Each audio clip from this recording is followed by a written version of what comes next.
unpaid amounts. Unpaid amounts are an interesting thing. So, and this is very important for small and startup companies in particular. What often happens, and I see this all the time, is that someone, leaves their job in industry after 20 years. They work with GM as a top flight engineer, but they've had it working for the man, and they're going to start their own company, and they're going to do everything better. And if you ever work for these people while they're working off their life savings, they're working 100-hour weeks, and they're paying themselves $1,000 a week. What they need just for food, just basically their life necessities. They're not living high. They're not matching their $300,000 a year industry salary until that product takes off. And yet they're working twice as hard as they ever did before.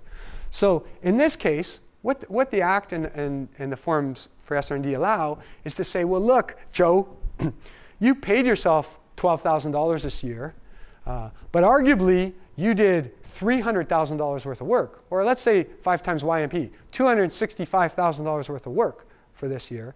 So we paid you 12, and we owe you another 250. Okay? And we have a contract that says we owe that to you, and when we're profitable, we're going to pay you that money. What the Act and the forms allow you to do, we talk about in Section R, is you claim $260,000 of wages. There's wages paid, $12,000, and then there's wages not paid within 180 days of year end. Okay? And what they do is that gives the CRA the right to come in and review that you really did $300,000 work, because you have to claim it in the form in that year.